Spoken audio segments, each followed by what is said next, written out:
Halo teman-teman semua, gimana nih kabarnya? Semoga kalian semua dalam keadaan sehat walafiat ya. Kenalin, aku Kak Hana yang akan menemani teman-teman dalam beberapa menit ke depan. Di sini aku akan membahas topik yang sayang banget untuk dilewatin. Jadi simak video ini baik-baik ya. Sebelumnya, aku mau singgung sedikit nih soal beberapa contoh perilaku orang-orang di sekitar kita yang secara nggak sadar mungkin kita sendiri juga pernah ngelakuin hal-hal tersebut. Yang pertama, sebut saja Nisa. Ketika ada orang lain di sekitarnya, Nisa selalu membuang sampah pada tempatnya. Namun, ketika sedang sendiri, dia akan membuang sampah sembarangan. Kenapa gitu ya? Selanjutnya, ada Rama. Rama cenderung suka menunda-nunda pekerjaan rumah yang ia miliki. Hingga akhirnya, suatu hari ia merasa kewalahan dalam menyelesaikan tugasnya karena ia hanya mengerjakannya dalam waktu yang singkat. Dan akhirnya malah tidak dapat memperoleh hasil yang maksimal. Semenjak saat itu, akhirnya Rama mulai mencari cara bagaimana ya kira-kira melakukan time management yang baik. Selain dua contoh tadi, ada satu hal juga nih yang berkaitan erat dengan situasi dan kondisi saat ini, yakni pandemi COVID-19.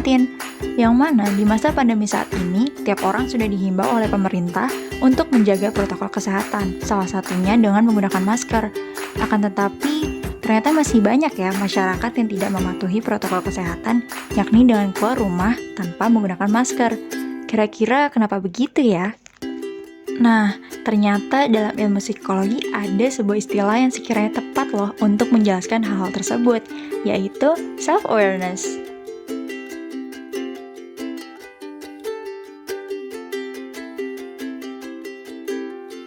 Self-awareness atau kesadaran diri adalah keadaan psikologis di mana seseorang menyadari dirinya sendiri sebagai objek, sebagaimana ia menyadari adanya objek-objek lain seperti bangunan ataupun orang lain.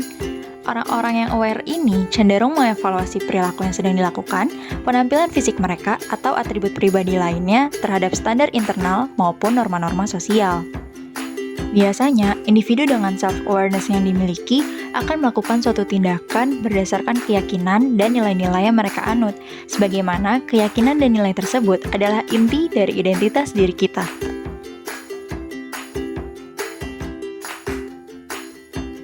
Private self-awareness.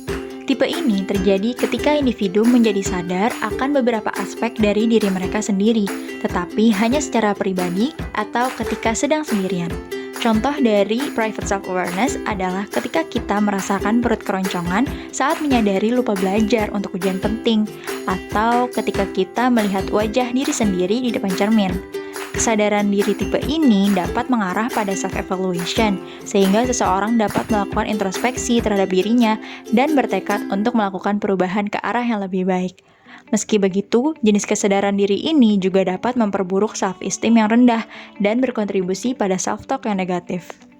Selanjutnya, ada public self-awareness. Tipe ini muncul ketika orang-orang menyadari bagaimana penampilan mereka di mata orang lain. Kesadaran diri publik ini sering muncul dalam situasi ketika seseorang menjadi pusat perhatian, misalnya saat memberikan presentasi atau berbicara dengan sekelompok teman. Jenis kesadaran diri ini sering memaksa orang untuk mematuhi norma-norma sosial. Ketika kita sadar bahwa kita sedang diawasi dan dievaluasi, kita sering mencoba untuk berperilaku dengan cara yang dapat diterima dan diinginkan secara sosial. Kesadaran diri publik ini juga dapat menyebabkan kecemasan di mana orang-orang menjadi merasa tertekan, cemas, atau khawatir tentang bagaimana mereka dinilai oleh orang lain. Makanya, gak heran kalau misalnya di beberapa situasi, seseorang dapat menunjukkan perilaku yang berbeda, apalagi saat ada orang lain yang ikut memperhatikan kita. Seperti contoh-contoh yang sudah aku sebutkan tadi. Siswa yang memiliki kesadaran yang tinggi cenderung mampu meningkatkan kedisiplinan belajar. Hal ini menunjukkan bahwa untuk menciptakan perilaku disiplin dalam belajar harus dimulai dari diri sendiri dengan adanya kesadaran diri yang tinggi. Dengan disiplin belajar yang muncul karena adanya kesadaran diri yang kuat, maka siswa dapat berhasil mencapai prestasi dan hasil belajar yang cemerlang. Sebaliknya, siswa yang kerap kali melanggar peraturan sekolah pada umumnya akan berdampak kurang baik terhadap hasil maupun prestasi belajarnya. Beberapa penelitian juga menunjukkan nih kalau self-awareness ternyata berkaitan erat dengan kedisiplinan seorang siswa. Sebagaimana menurut Rawan Baku, disiplin merupakan upaya pengendalian diri individu dan sikap mental individu atau masyarakat dalam mengembangkan kepatuhan dan ketaatan terhadap peraturan, berdasarkan dorongan dan kesadaran yang muncul dari dalam diri individu. Selain itu, kesadaran diri menjadi motif yang sangat kuat untuk terwujudnya kedisiplinan. Kedisiplinan siswa dapat ditingkatkan melalui melatih kesadaran diri dengan mengacu pada metode experiential learning atau pembelajaran melalui pengalaman. Adapun proses belajar dalam melatih kesadaran diri ini yaitu terdiri dari yang pertama, memahami diri. Dengan mengidentifikasi peristiwa yang pernah terjadi dalam diri dengan memahami perbedaan perilaku positif dan juga negatif. Yang kedua, mengenali emosi diri, yaitu dengan mengamati setiap emosi yang dirasakan sehingga berpikir dampak yang akan ditimbulkan sebelum bertindak. Yang ketiga, pengakuan diri secara akurat, yakni memahami kelebihan dan kekurangan yang dimiliki oleh diri sendiri, sehingga mampu memecahkan masalah sendiri atas perilaku tidak disiplin dan penanganannya. Selanjutnya ada analisis diri atau refleksi diri, yakni dengan mempraktikkan refleksi diri saat berpikir akan melakukan suatu pelanggaran, saat melakukan suatu pelanggaran, maupun saat berkomunikasi dengan orang lain terutama teman agar tidak terpengaruh untuk melakukan pelanggaran. Dan yang terakhir ada mengekspresikan diri, yaitu setelah kesadaran diri ini muncul, selanjutnya individu dapat berusaha untuk melakukan perubahan-perubahan perilaku yang lebih baik dengan lebih yakin.